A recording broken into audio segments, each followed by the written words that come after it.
Thanks, Jason. Do you ever find yourself feeling overwhelmed at work, and does your boss always seem to just give you more to do without being around themselves, leaving you to feel disrespected? Here to give us some tips and stepping on some toes and how to deal with these types of problems is Ms. Linda Foster. Good morning, Linda. Good morning, Kianna. Happy Monday to you. Yes, absolutely. Happy Monday. So, Linda, I can certainly understand at times how this, could feel sometimes.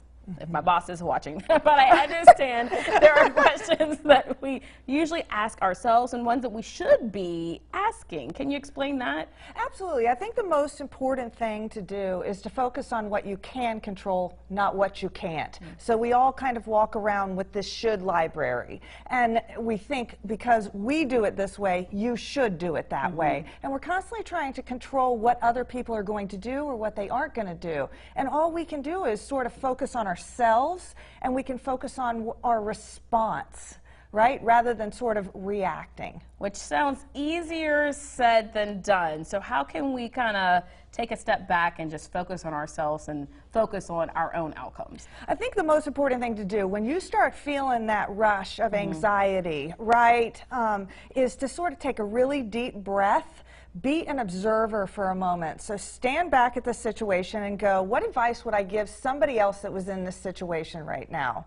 What could they do if it wasn't me? What would I advise them to do? And it's interesting, the moment you stop thinking about yourself in the situation, how you're able to give yourself better advice internally. Almost being like an outer body experience. Yeah, removing yourself from the situation. Yeah, they say when you're in a difficult situation, you're angry, upset, and it doesn't, you could be very justified.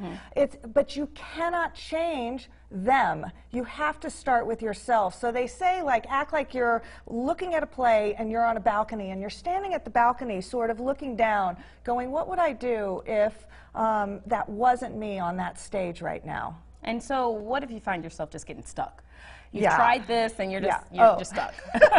Because people are out there. I mean, sometimes you must get away. Like you need to go for a run. You need to take a walk. You know what? A great thing to do is to create a playlist on your iPod, on your iPhone that has all the great songs that you love and changes your mood. And pop those earphones in your ears and just jam out. Why not have a dance break? Change your inner state, because it'll change what you're focusing on right now, which is usually the problem. Right. And prevent you from saying something you may not want to say. So, yeah, not so good. Yes. So what can you do if everything else doesn't seem to be working? I think, we need to have more sweaty conversations. So it's all about the setup. So at work especially, do you know what right looks like? Do you know what you'll have, what you'll be doing differently, how you'll feel a year from now? I think a lot of people focus on what they don't want instead of what they actually do want. And when you ask people who are upset, well, what do you want? Well, I'm not really sure. I know I don't want him. I don't want my boss to do this. I don't want my coworker to do this. But what do you want? What will right look like? Because you need to be able to communicate that to them. Right, right.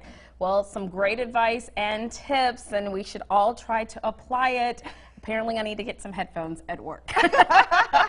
Is what I walked away with that. But thank you so much for sharing, and certainly hope everyone will apply it if they find themselves in that situation. Thank you for having me. Thank you.